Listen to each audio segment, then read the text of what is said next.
Everyone, welcome to class 12 math with प्यार। तो हमने लास्ट क्लास में जो क्वेश्चन नंबर फर्स्ट है एंड सेकंड एक्सरसाइज 2.1 का वो डिस्कस किया था, और आज की क्लास में हम डिस्कस करेंगे क्वेश्चन नंबर 3 एंड 4। तो क्वेश्चन नंबर जो हमारा सेम है, find the principal value of the following. इनकी हमें प्रिंसिपल वैल्यू निकालनी है। तो अब यहाँ पे देखिए, ये है हमारे पास क्वेश्चन नंबर 3। इसमें फंक्शन है कोसेक इनवर्स 2।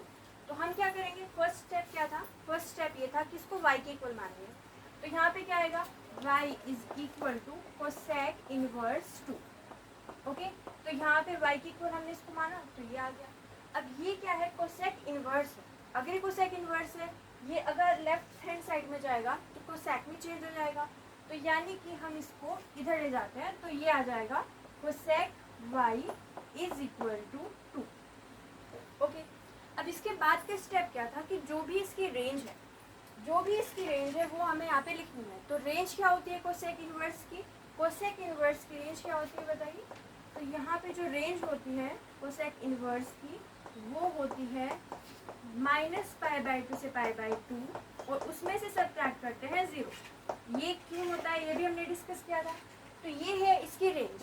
अब यहाँ पे हम दो चीज़ें नोटिस करेंगे कि एक तो इसकी रेंज है ये -π/2 से π/2 -0, और दूसरा ये जो फंक्शन है ये पॉजिटिव एंगल है, मतलब यहाँ पे माइनस तो नहीं है, रेंज ये है, क्वेश्चन पॉजिटिव का है। तो हम क्या करते हैं, हम देखते हैं कि ये कोसेक में कब आएगा, 2 कोसेक में कब आता है।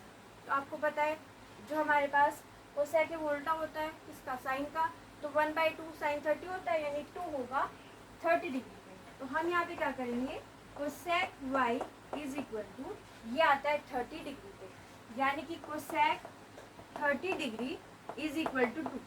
कोसेक 30 डिग्री को हम क्या लिख सकते हैं, π/6 लिख सकते हैं। π/3 नहीं लिखते, π/6 लिखते हैं। ये होता है 30 डिग्री एंड इसकी वैल्यू कितनी है 2। ओके, तो हम इस 2 की जगह पे क्या लिख सकते हैं, कोसेक π/6। अब हम लिख देते हैं कोसेक π/6। इसकी जगह पे क्या लिख दिया, कोसेक π/6। ओके, अब दोनों और कंपैरिजन करते हैं। ये भी कोसेक y, ये क्या है कोसेक π/6 है। तो कंपैरिजन करेंगे तो y की वैल्यू कितनी आएगी, y की वैल्यू आ जाएगी π/6।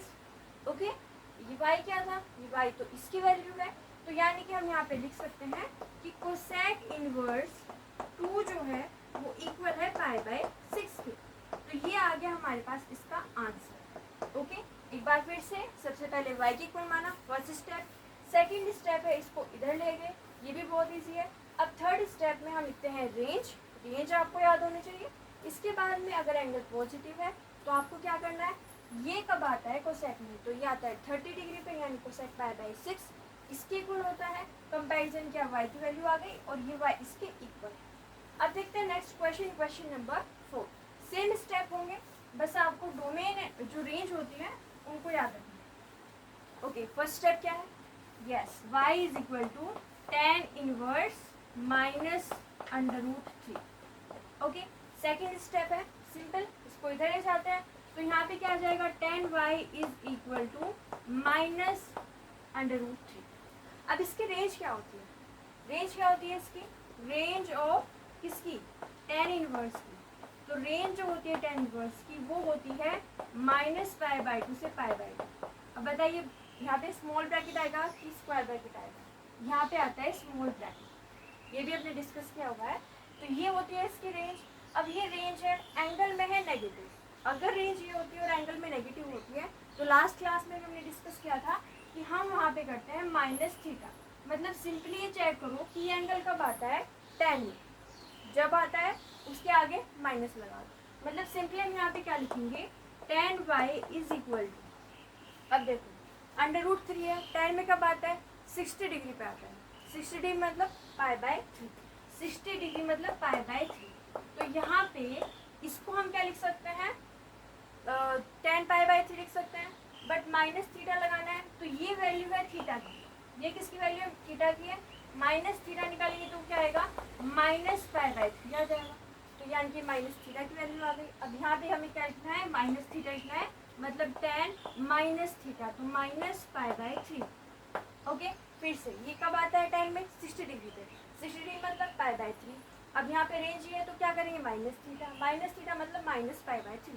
अब कंपैरिजन करके y की वैल्यू क्या आएगी, -π/3 और y क्या है, tan inverse minus √3 is equal to -π/3 and ये आ जाएगा हमारे पास इसका आंसर। सेम स्टेप है, फर्स्ट स्टेप y की इक्वल मानना, सेकेंड स्टेप इसको इधर ले जाना, थर्ड स्टेप रेंज लिखना, रेंज में चेक करना क्या एंगल नेगेटिव है या पॉजिटिव है, रेंज क्या है। अब इसके बाद में हमने इसमें -θ लगाया तो ये हो गया tan -π/3, कंपेरिजन किया y की वैल्यू आ गई और ये हो गया हमारे पास इसका आंसर। तो आप इसका स्क्रीनशॉट ले सकते हो। ओके, तो ये हो गया हमारे पास क्वेश्चन नंबर 3 एंड 4। अगली क्लास में हम आगे क्वेश्चन करेंगे। अगर आपको हमारी वीडियो अच्छी लगी है तो please like share and subscribe. Thank you so much for watching.